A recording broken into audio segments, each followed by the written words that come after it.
hosts, joined by Ender. We're getting ready for our first game between Origen and Mad Lions. My colleague has come from an audition for Grease 2. Oh yeah, how'd economics class go, Professor? Okay, touche, that's fair. All right, it's Origen versus Mad Lions. One of our most exciting games of the day, because it is a proving point for Mad Lions, as well as kind of Origen, a proving point for both teams, honestly, because as great as Origen have looked in some of their games, it's also been, I'll say yikes in some of the other games. I think that's a lack of eloquence on my part, but that feels like it encompasses everything. Yeah, I mean, there's been a lot of conversation around the Origen. You know, do they just have to go back to scaling? Can they play these types of mid-game acceleration compositions? So coming into this week, I'm now wondering, do Origen, like they maybe said on Twitter, go back to the basics that were working for them in the early weeks, or actually try to go for some of these styles again where they do have to push the limit in the mid-game and try to push the game forward and come away with the win? That's going to be a big question. Ender in the draft is going to answer most of that question. That's the nice thing, is we'll know right off the bat what exactly they want to do depending on what champions they're going to pick up. Remember, it is a new patch. It's a new week. Akali is dead in the grave. Long may she rest. See, people talk about the Akali. It's like, we never saw the Akali last patch either. She got banned every game, so. And the question for me, as we gear up for our first game, Ender, is definitely, does Soraka just replace Akali on that permaban list, or do we see some more variants in the pick and ban here? That's the thing. Alphari has played against that Soraka in the hands of Wonder. Didn't have a whole lot of fun in that matchup, and Orome has played it himself too, so that is definitely a pick that I am looking forward to a lot, especially if you are trying to scale up. Soraka seems like she may honestly just be one of the best champions right now in the game, in the late game, because she reaches this sort of point of critical mass where you just no longer deal enough damage to cut through her raw healing power. Well, in a game that's all about scaling, too, that's just going to be all important. Now, additionally, we have seen the Gragas as well as the Jarvan, two of the premier junglers, even on this patch, being banned away. Rakan as well, taken away specifically from Kaiser. Big sign of respect, heard from him on ReadyCheck earlier, or heard about him on ReadyCheck earlier today, but has been a guy who is making a name for himself here in the LEC. Yeah, especially on those types of champions that can often roam towards mid lane and get involved there. Rakan, a good choice to take away from him. That's sort of another thing here for Origen. How well can Nukeduck work with the rest of his team to sort of snowball through that mid lane? Because we've seen through different iterations of Origen, Nukeduck be a very big source of power for his team, say last spring, right? Or he was absolutely dominating here in the league. In Summer Split, wasn't able to find that same synergy with his teammates, and that was a problem point for Origen. So that is yet another thing we are going to be isolating and looking at in this first game. And already, oh man, I'm excited about this one. Soraka banned away. Never again will I have to watch the ambulance on stage. Now the Nautilus as well. Mad Lions, of course, kind of freed up to ban one more champion as the Akali is no longer mandatory. I'd be curious to see if anyone plays it today. I think it's highly unlikely, but you never know what people have been experimenting with. For now, the trend will continue. First pick priority on 80 carries. Aphelios is going to be the priority for Origen. Senna, of course, nerfed pretty significantly on this patch. Right, and when you sort of compare Aphelios to Senna in terms of overall nerfs, Senna definitely got hit with that, especially to 80 carry Senna. The soul drop rate got hit pretty substantially there, whereas the Aphelios only lost his unlimited range on the Calibrum Q there. But of course, Yuumi is back in meta, of course, got some big buffs on this patch, sort of increase her play rate. I also think she got hotfix too, so she got the little double love tap on this patch as well. And I love it too because additionally you have Shadow on your screen there looking over to see OG's reactions as they lock in the Yuumi, just to see how tilting, how frustrating this can be. Have to see how the rest of the composition rounds out, but for now, you know, support that scales very well mid to late game, sets carries up for success, and you've also got Humanoid on a roaming champion, and additionally a champion with a lot of dashes, so we're probably not going to see some of the same inconvenient deaths from him this time around, but OG say they're just going to double down on the scaling, so we immediately get a GP and a Leona to complement the Aphelios in the bot lane. Yeah, so right now Origen have a lot of range, a lot of non-committal CC engage in terms of both Gangplank's and Leona's ultimate. I also like taking this GP early, not just because Alphari is very good on it, but a lot of people consider GP to be quite favorable, a matchup into Aatrox, and if you remember last year when we saw a whole lot of Yuumi, Aatrox was one of those champions with inbuilt healing in his own kit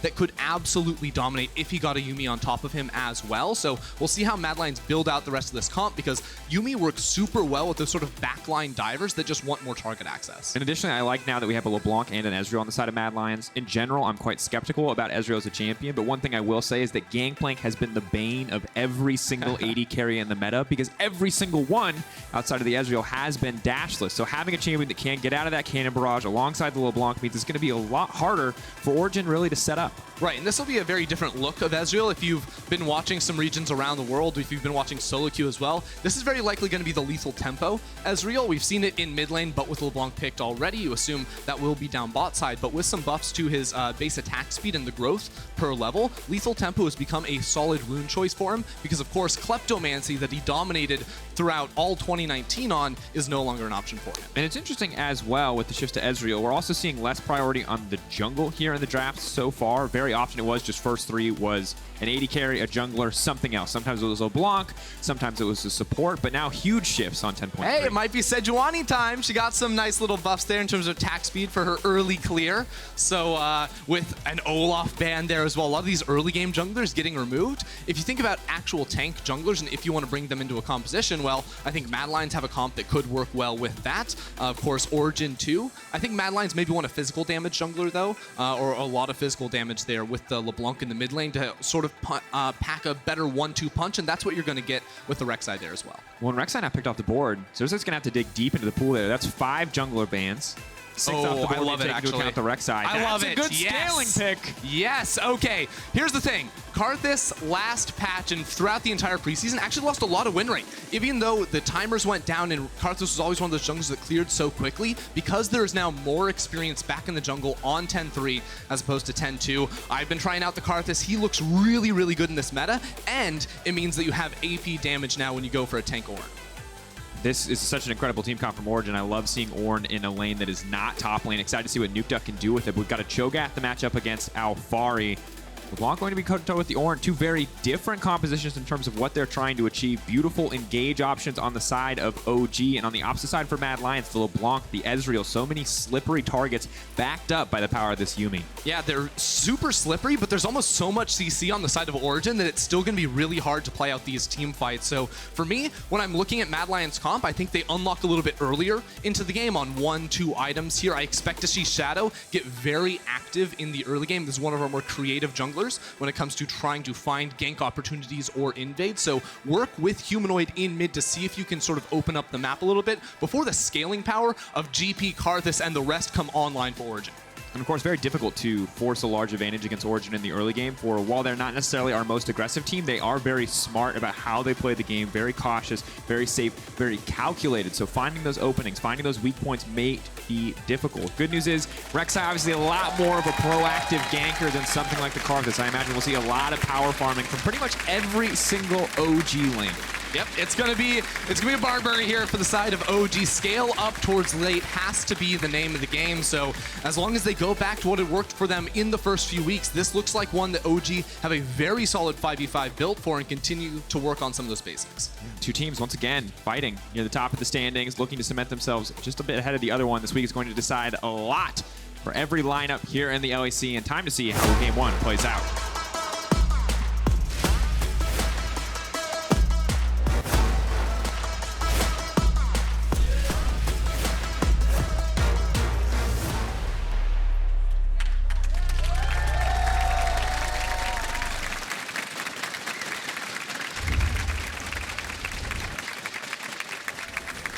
And here we are, zooming onto the Rift. It's the Karthus versus Shadow on the Xerxe.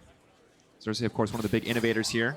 Hasn't necessarily had as many opportunities in the last two jungle metas to get really creative. It has been a bit stale, but bringing the Karthus back always does feel a bit fresh. I really like Karthus on this patch too. Hey, look at that. Hey, it's Nukeduck's 300th game. I honestly forgot this was coming, just by the fact that we planned it ahead of time. But shout out to Nukeduck, 300 games, a huge legend in the mid lane. Obviously hoping still to find that first championship. But is this his first game on Ornn too? Because we always talk about the Nukeduck champ pool. The Nukeduck 300 champ games. ocean. It might have just gotten even deeper, people. That is the one thing that has always felt very true, is the infinite champion pool of Nukeduck.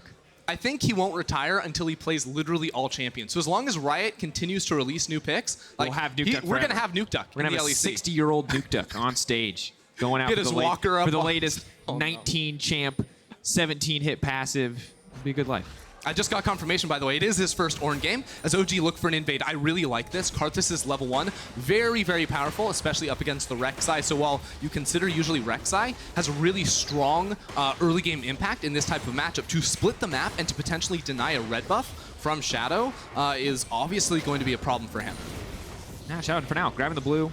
Can just move over. The information is all there, however, and usually Shadow very smart about this. Good that he uses the sweeper, make sure that he at least knows that Origen know exactly where he's going to be going. And the important thing here is not just necessarily trying to deny a red buff here for Xerxe, but the big thing is actually making sure Shadow is stuck on this bottom side of the map. Because if you actually look at some of these lanes, the Cho'Gath lane against GP is one that he could try to look to set up against early on, whereas bot lane with an Ezreal and a Yuumi, it can be very hard to gank. Even though right now Destiny and Upset are pushing out, what they're going to try to do is fully bounce this wave into the turret so it resets when the next cannon wave comes in, and then they can look to play safely until they know that Shadow isn't around them anymore.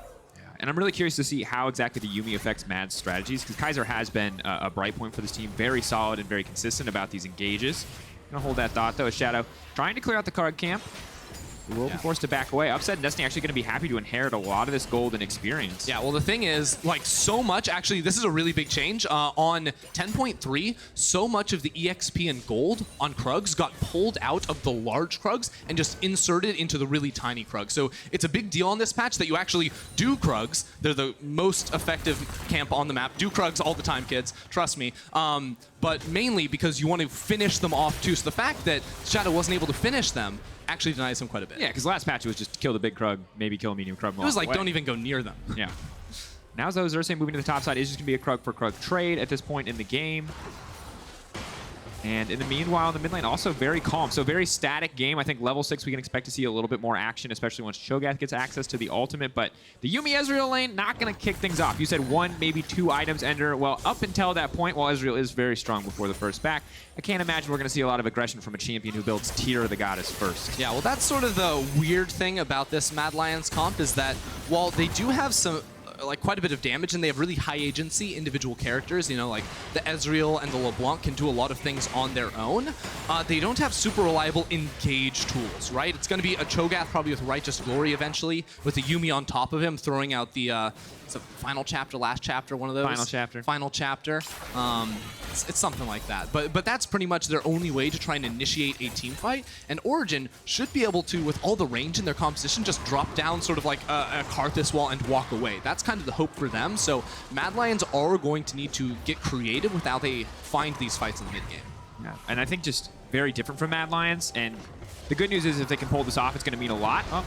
Shadow going to be forced to walk away, cannot really walk into a Karthus at any point in the game. Obviously still does a ton of damage no matter what the champion looks like in the jungle. Yeah, and right now, Xerxe has almost an entire level lead over Shadow. Shadow just ticked to 4, whereas Xerxe is about 85% of the way there. Already got the recycle on the Raptor camp from Shadow, and now has his own topside camps coming up as well. Oh, and now Shadow just walking topside, trying to generate a little bit of pressure, but is going to get caught out here. The wall goes down. Going to be forced to burrow right back over, and this is so good because it's delaying Shadow. It's continuing to keep Xerxe in an advantageous state. 34-21 is the CS. Xerxe now is going to walk in, get a little bit of extra CS. This is a jungler's dream. Alphari might not be happy about losing that CS, but Xerxe certainly is. Shadow is so unhappy right now. He's like, not only did I get messed up with my level 1 plans, Xerxe got all my camps. Now Xerxe is just leeching EXP from top lane as well. So Xerxe absolutely living the life at the moment and just trying to get to level 6 as fast as possible, because that's the other problem for Mad Lions here, is that if they don't make something happen before level 6, well, you probably can't make anything happen now either, because there's not just one global on the enemy team comp, there's 2, and there's a teleport in the mid lane. So you have Karthus ult, GP ult, you have to worry about Ornn roaming as well, because from what we've seen, Nukeduck has been able to get push in mid too, so Mad Lions' options are slowly dwindling. And it's interesting to me, too, how Mad Lions are drafted, because Carzzy's always the guy that I look at to really step up, really to put up the good numbers here. 645 or 7 damage per minute, 33.7 damage percent. So this guy is no doubt a big carry on the team. Does also die a bit. Obviously something we can criticize for him. Now, the Ezreal's just a very different champion. Outside of like really poke-focused compositions, he's not going to have that same impact. And Kaiser, a big playmaker, is on Yuumi, also not going to have the same impact that we're used to seeing from him. So it's going to have to be a completely new look from the entire Mad Lions bot lane. if they actually want to pull up with a win. Yeah, this is a duo that can very quickly take over a game if they're playing sort of at their peak and you can't find any initiations onto them. And to their credit, there's a lot of predictable engage, right, with the Ornn, with the Leona too. So Carzzy should be able to dodge away from a lot of that. But when you have them all sort of coming at you at the same time, GP slow there too, you're going to have to play absolutely perfectly. Otherwise, you're just never going to be able to put down any damage because you're going to have to play too far away from the rest of the fight. And so far, so good in the laning phase. We check in on mid lane, though. Nukeduck and Humanoid trading back and forth. No MR quite yet for Nukeduck, while he does have a nice fat health pool. It's not enough to get much else done, and this is brutal for Shadow. Yep. Humanoid's walking down, but this does not look good for him. Ornn coming in as well. Humanoid gonna have to dash out to safety. Chains connect. But you got to see OG. We talked about Mad Lion's composition having so much agency, but right now it feels like with OG pushing out these lanes, contesting just about every objective in the jungle, and Xerxe really always being where he needs to be, there's just not a lot for Mad Lions to do. Yeah. The important clarification there is that on paper, there's a lot of individual champions with high agency. When you put the entire team composition together where you don't really have a reliable engage tool, you're staring down the barrel of like 2 tanky, beefy frontliners and tons of engage options on the OG side. When they group up, it's very easy for OG to have the upper hand and force Mad Lions to walk away from them. I like that Xerxe is just consistently walking into these lanes and taking both a little bit of gold and EXP. Love it, Humanoid. Still stepping forward, still feeling confident. Xerxe has no mana, so this Still isn't a fishing for that fight kill. they can really go for. Yeah, both of these champions are so comically slow in everything that they do that this is a free LeBlanc montage if they stick around in this mid lane. Nukeduck is sitting on Ignite too. Didn't quite catch if he used the TP to get back to lane. I don't think he did. Spot lane. Pullback is there. CC and the follow-up on the Gravitum. Carzzy now looking to try this one. Has a lot of safety. Destiny gonna flat forward. Is it gonna be enough to take down Carzzy? The ultimate coming out from the Karthus. Doesn't even need it. First blood for Upset. There's a fight in the top lane too. Alphari just 1v2ing onto Shadow and Orome. They're gonna lick their wounds and back away. Doesn't even burn flash either. Yeah. And remember, Xerxe's ultimate was not just used to try and get the kill in the bot lane. He's really sad about that, by the way, but also damage down in that 1 versus 2 situation for Alphari there. So OG win out in that 2 versus 2 down bot side, and now Carzzy doesn't have a flash, lost his teleport as well, which, keep in mind, Yuumi can no longer connect to you on that, so it's not quite as powerful as it once was with that duo, but bot lane already off to a rough start when it should be one of the big carry sources for Mad. Now, Xerxe pulling through there, but we can take a look back at how this one played out. I love the confidence from Destiny here. Yeah, and Upset, he has red guns. That's sort of the DPS in your face gun, as well as the blue for the CC. So roots him up there and then just chain CCs him. In all honesty, Carzzy can't do a whole lot and is also running low on mana. So as soon as Destiny flashes forward right there, there's not really much for him to do. No, nothing. And just excellent play there from Destiny. Have to call it out. Purple gun, technically ender. Purple gun. There's a lot of colors. You gotta get your colors right, too. They're like close there's enough. 5. There's 5. You've lived your entire life with a rainbow of colors. You can remember 5. Why couldn't they be like more distinct, like bright neon orange? Bright neon orange. I agree. That's what I want. Putting purple and blue and also red, a little bit troll. I agree. Visual clarity.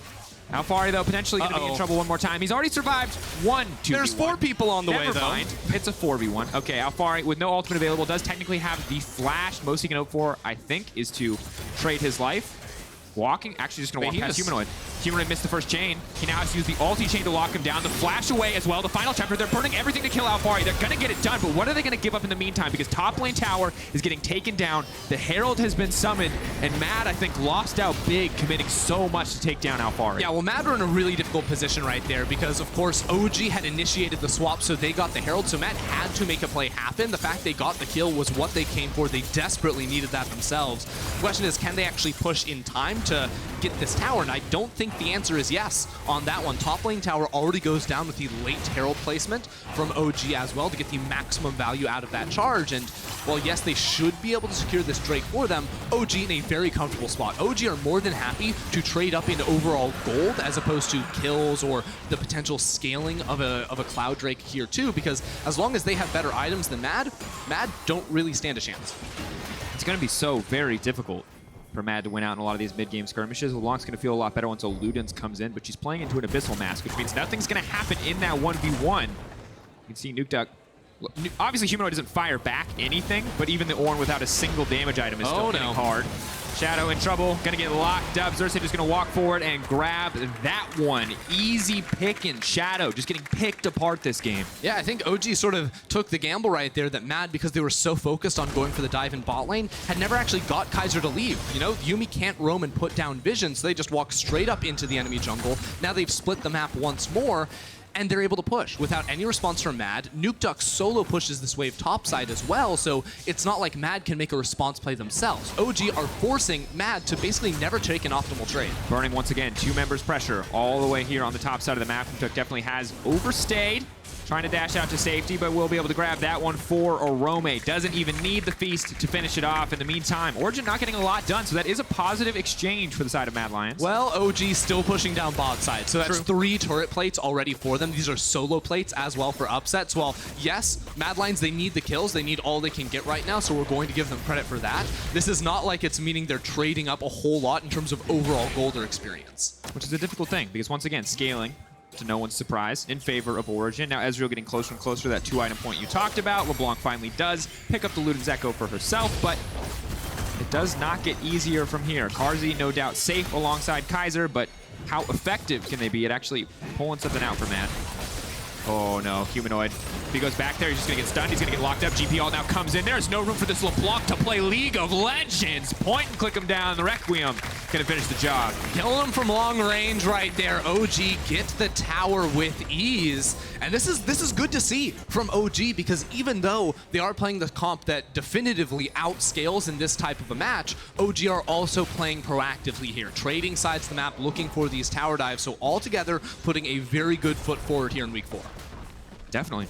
Solid performance, especially against a team that is tied with him in the standings. Both of these lineups at 4 and 2. And you look back at this one, and Humanoid feels like he's got a good opportunity. He's got a 2-level advantage. This is his time to shine. Sadly, too many members here. He just cannot take this fight. Yeah, but this is the thing we see a lot from Humanoid, not necessarily respecting the whole map state. Because right there, if you were watching the minimap, it was very clear OG owned the bottom half of the river and Mad Lions owned the top half right there. So while Alphari on OG's side, he was playing weak side, he backed up. Humanoid on his team's weak side did not. He went for the aggressive trade, and that's going to get punished every single time by a team like OG. Yeah, and you have to feel for him too, because it's been such a frustrating game. Laning against an Orn, laning against a champion that you cannot assassinate, going to another lane, finding a champion, you finally think, hey, I can one-shot this guy, and then this entire team is in the area. Of course, ticked over to level 10.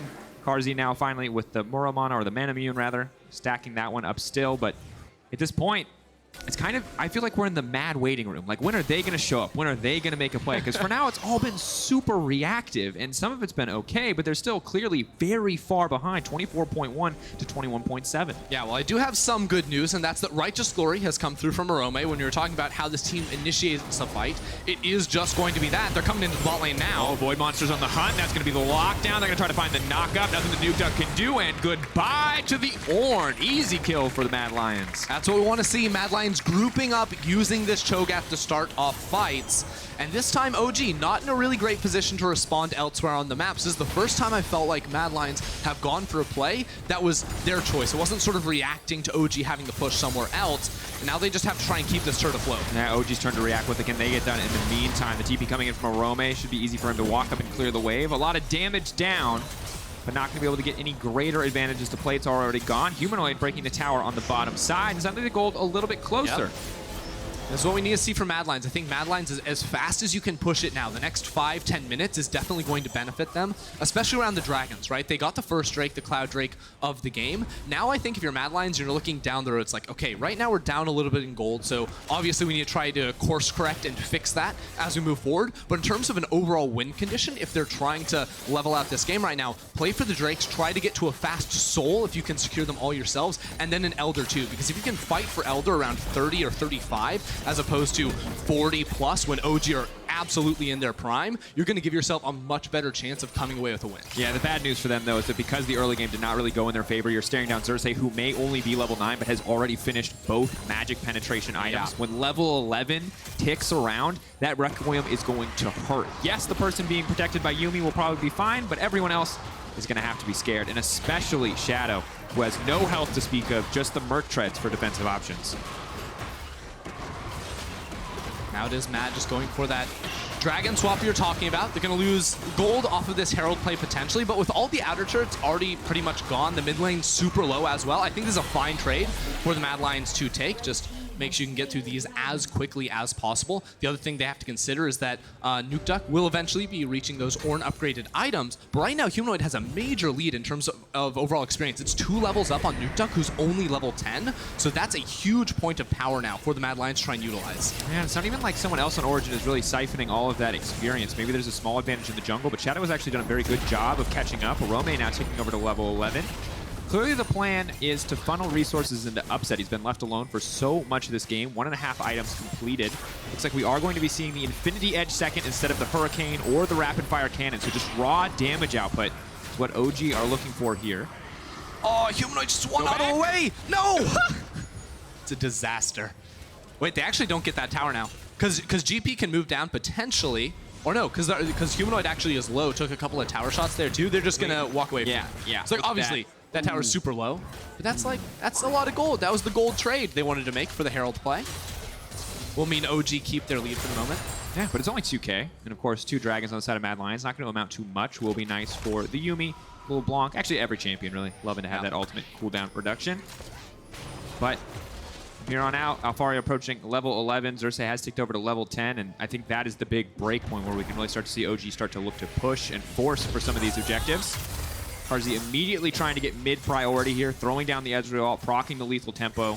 Should be able to at least match the pressure of the Aphelios at this stage. So I really like the look from Mad Lions right now. For a lot of this game, they've been playing all 3 lanes, and that's come at the cost of Humanoid getting picked off in a side lane. But right now, they have Humanoid trailing behind Orome, trying to attack Alphari, one of the sources of the global ultimates on this comp. So as long as they can stay hidden, maybe the control ward reveals that, and as Humanoid goes over to clear that, Alphari will know what's going on, but this is what they should be trying to do. Don't try to spread yourselves too thin across the map. Play around the sources of power, especially around the Cho'Gath and the LeBlanc.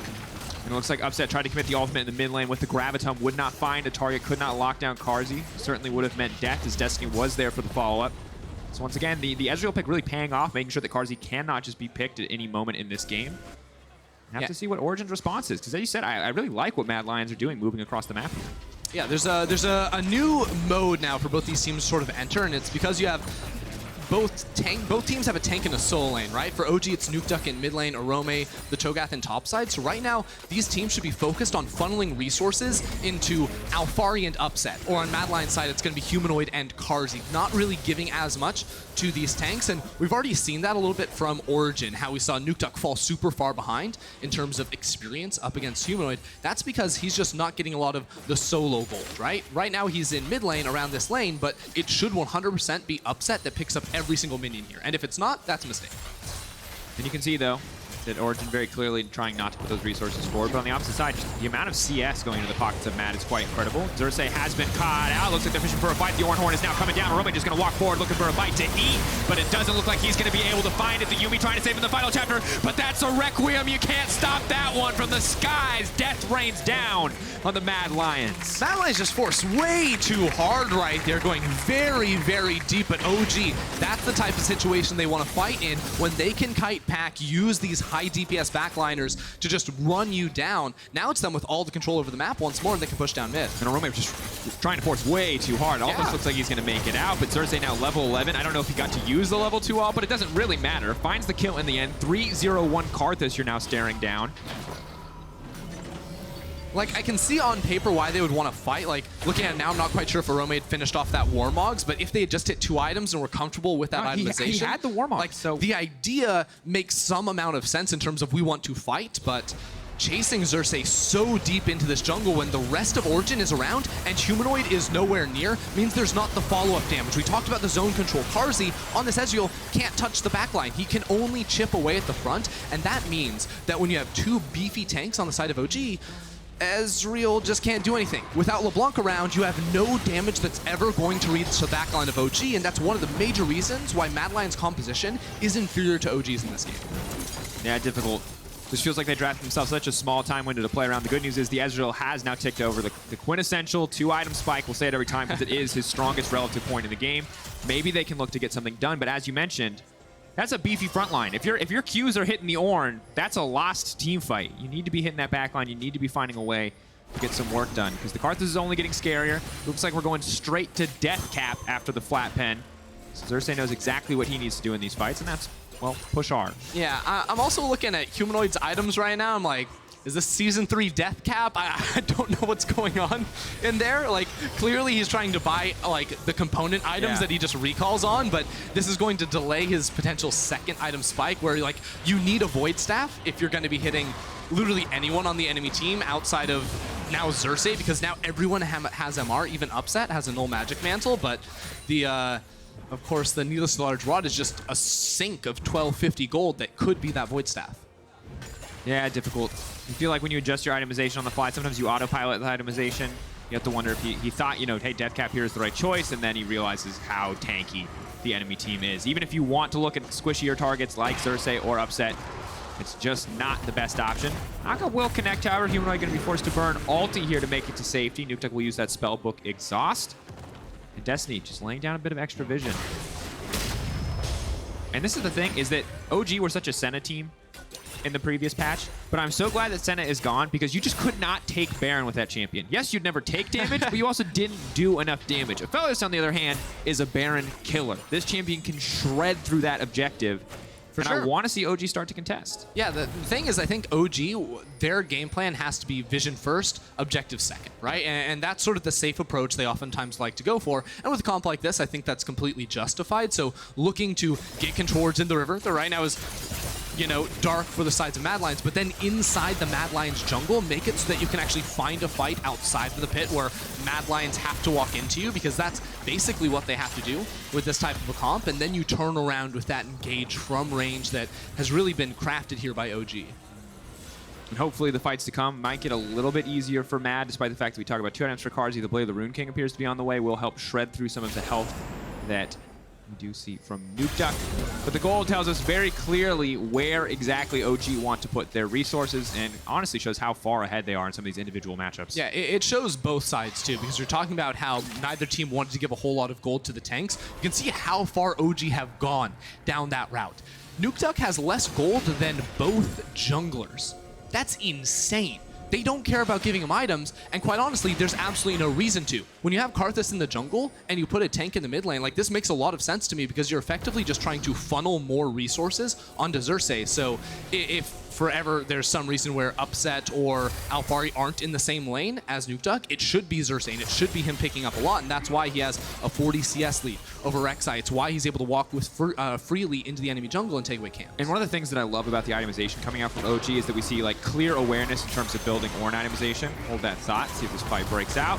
Knockup will not connect, because you see Upset going for IE second, so he can get that Ornn upgrade. You see the immediate death cap third for Xerxe, so he can get the Ornn upgrade. Everyone optimizing kind of their build path, because we saw a Runan second coming in from Upset, where, like we often do, he would have to wait so long to actually get that effective damage boost that Ornn so easily provides. Yeah, now the problem is that Nukeduck just doesn't have the levels to really do it. He just ticked over to 13 and handed the Molten Edge to Upset, but now, like, Mad Lions just gave up their top lane tower. That tower was already damaged from the Rift Herald going down earlier. Now they're trying to force fight, but Alphari does have teleport to join. Difficult to fight around this Cho'Gath, however. Rupture already been burned. Debating how much they want to give in. No! They pulled back. Humanoid has been locked up. The Aphelios all now coming down. Humanoid zoned out, but the cat is there in the midst of everything. The knockup not going to matter much. Requiem now coming down. Humanoid still being healed up, but it's Orome who has been caught out. The Ezreal will not connect. They try to force Upset. Humanoid now has to run for the hills, but Alphari just walking forward. The fancy footwork is not enough, and OG once again finding a 2 for 0. OG just showing how good this comp is at beating you in fight. Pushing up into top lane saying, come at me, bro. And now they're going to do the same thing around the Baron. Should start this one up, and as soon as Shadow walks in, he's going down. Ooh. They have so much potential to zone this one away. They don't really need anyone else on this objective. Shadow, can he make it over the wall? Well, Ezreal is poking quite a bit here. The Baron's going down too quickly, though. Flash, 4K. I mean, Shadow can still steal. There's always the potential. It's 50-50. It's 50-50. Going over. Nukeduck's going to take it. It's a double smite. The Ornn denying it. That's a bit of spellbook flare, but now Carzzy in the pit. So many low health bars. A basically untouchable Ezreal. He has to be careful. The flash backwards, a bit more damage. Destiny. He's now on the hunt. He's running out of mana quickly, though. Don't think he can get this one down. 4 seconds left. Nukeduck is TPing in, though. They want to turn this around on him. Ooh, Carzzy cannot afford to take another Skittle to the face there. Yeah, decides it's a little bit too soon to taste the rainbow. We'll back away. We'll retreat. And Origen extending their gold lead to 8K. 8K here. We'll see this one more time too, because at the start it's like 5v4, OG maybe in a tough position, but then they just say nah, because Destiny connecting the Zenith Blade, that will take him all the way back towards Humanoid, effectively removing him from the starting half of this fight. And again, Carzzy topside, like, he can't get out any DPS, so all OG have to do is pick a direction they want to run, and Mad Lions are going to go down. Forward was the choice right there as they walk down into the enemy jungle, and then, you know, just clean it up. Flash smite. Oh wait, maybe Xerxe didn't even have smite for Baron, and they just had to switch it over. Yep. Now so it was a true. Oh, no, he does have smite. Or what? Well, you can't trust that thing at the bottom there. We'll see it. We'll see it here. So that's gonna be 1, 2. Yeah. Okay, that's a double smite. Clean. And to be fair, we talked a little bit about jungle mid synergy, and you may not have seen it everywhere you wanted to, but giving resources to your jungler, 1 point for Origen. There you go. Double smiting an objective down as a jungler and a mid laner, 2 points for Origen. You'll So love to see positive it. trends. Positive trends also that they just upgraded the Infinity Edge and the Rabadons, like you were addressing earlier. Now, Mad Lions, they want to go for a bit of a base race, which I don't blame them because they'll lose a fight, but I will blame them when they lose their base because they definitely do not win this push. Absolutely not. Upset has the chakram as well, so he's just going to strut through that tower. They're now retreating. Okay. Yeah, not so sure about this one, but desperate times, desperate measures, all that. All right. And of course, the top lane inhibitor is exposed as well, so OG can, if they want to, just walk over. Could look to proxy the mid lane wave, but Origen, 2 expectation. We'll take it slow. We'll back off, we'll reset, we'll get a few items, and then look to continue the push in the mid lane. Yeah. One other thing we haven't really brought up in a little while was the dragons and how Mad Lions maybe we're trying to accelerate that forward and secure those. OG have gotten the last 2 Mountain Drakes, so Nukeduck very happy about that. He's like, well, I've got these items that give me more stats than everyone else. I've got these Drakes. It doesn't matter that I have no gold because I'm still going to be virtually unkillable with a stopwatch on top of that too. So now OG, what they're going to do is they're playing 2 lanes at the moment because bot lane will push up for them. So they can go right down mid with these minions. Alphari will go up towards topside. And they maybe just find a Here fire. they go. They're just going to go right in. Carzzy. Not a single chance left. Give him a break. He's just a rookie. Cutting him down. OG just going to walk to the mid lane. Remember, top lane inhibitor exposed as well. This should be the final nail in the coffin. We might see another 4 minutes of gameplay, but that's going to be about it. They go in. The follow-up is there. The snares connecting. Shadow in trouble. Down comes the Requiem. How many are going to drop? Humanoid. Popped. Xerxe, legendary, and OG walking right down mid to close this one out. Why not kill yourself with Cho'Gath and a cat? A little bit more spice on top. Kaiser knocks down, and the base will follow. Origen moving up to 5-2. An absolute display of dominance. I'm getting caster curse every time because people refuse to end the game, but they're taking their time. They're looking for one more kill. They want to rub it in his face, but it's not going to happen. OG will end the game.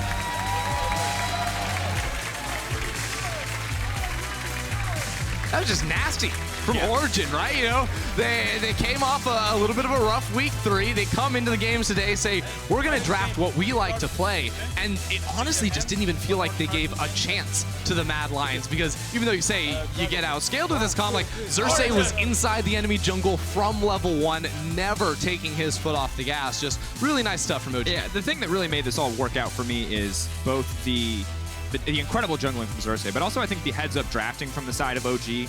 The Ornn pick is so good against LeBlanc Ezreal. Because if they do not get super fed, they just can't do anything in a team fight against this champion. His hitbox is giant. He body blocks everything for his backline. He's impossible to kill. Every fight sort of started off with Mad Lions saying like, oh, this is a good one for us. They get their damage down, and then OG just sort of turn around. But they didn't even move because like, the Upset and Xerxe and Alphari were all just able to hit their enemies from like 2 screens away. It just never felt like it was a fair fight or even close to one. Yeah, and I think when we look at it, once again, I think that Destiny also deserves some recognition here. It feels like his follow-ups were on point, wasn't afraid to flash Shield of Daybreak to find the stun. I mean, he got Humanoid like every single time, right? And tracked him back to the distortion as well. It was a good look. But at the end of the day, Kia player of the game at LEC on Twitter is the place. You can vote for Upset, Xerxe, Alphari. I think it has to be Xerxe, personally. No? I mean, he played a good game. I'm honestly, I'm just like sort of sitting back looking at this one like, yeah, if you look top to bottom, everyone had a really solid performance. Karthus maybe gets a little bit more kills than other people should because he just drops the R from a mile away, but I think there's a lot of good cases to be made here. Yeah, and I think that Karthus jungle might just have to be considered back after a performance like that. It was I'm a fan. It was solid. Normally, I expect that champion to just get dunked on in the early game, but Xerxe did a fantastic job just kind of outmaneuvering his opposition. And, well, what do you know? We might just have an interview with the man himself. Let's see what he has to say about that fantastic performance. Thank you, guys, and thank you, Xerxe, for joining me. I saw you spending some time with the Mad Lions before the game. For those who don't know, you used to work with Mac, with Splice last year. So what is extra special for you drafting against him today and playing? Well, definitely, because I spent 2 years of my life with in Splice and with Max. So yeah, it was definitely more special. It wasn't the usual LEC game for me. And was it easier for you to prep against them because you know maybe how Mac can think when drafting? Yes and no, because at the same time, like he also knows my tendencies and how am I as a player. So yeah. That's a two-way street then. Now a bit more about the game. I know they want to talk about drafting and jungle maybe on the AD later. We saw some new picks today, the return of Ezreal, Yuumi for the first time in the LEC, and Karthus in your hands. So I want to know, why did you think it was the best time to draft Karthus, and what do you need to make this champion successful on patch 10.3? Well, we've been practicing a lot of Karthus this week, so even though their team comp was kind of annoying to play against, because Yuumi has a lot of heal for the team, that's what we practiced, and we felt like, you know, we are confident in this, like we won most of the games, so we're like, yeah, let's go for it. What do you think makes this champion good right now? Well, it's not so much about the champion, but also it's the fact that they buffed the jungle XP dispatch. So it just feels much better as a jungler to play right now. Yeah, because you were saying last time we had an interview, I'm the dog for my teammates on patch 10.2. So you mentioned the jungle buffs. Can you explain how is it different now? Well, the buffs weren't that meaningful. I still think it's worse than it was in the previous years. But it's obviously a good step in making jungle a bit more useful. You're still waiting for more. Yeah, I mean, obviously I would like a bit more, but at the same time, I know how everyone is complaining that jungle is so OP, so yeah. Well, step by step, maybe the next patch. Xerxe, thank you for the interview. Congrats on the first win this week. Thank you. And to hear more about the game, let's send it to you guys.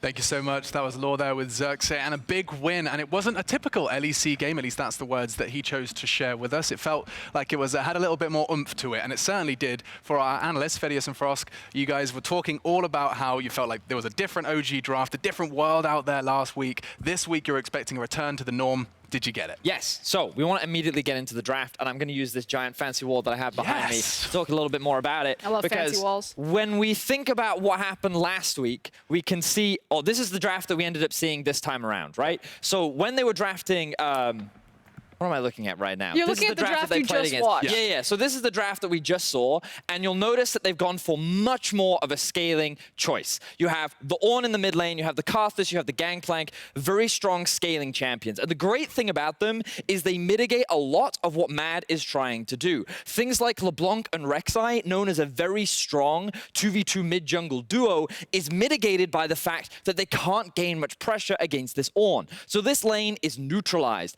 giving Karthus all the free time in the world to be able to farm up, ramp up, and allow Xerxe to actually play the way that we want.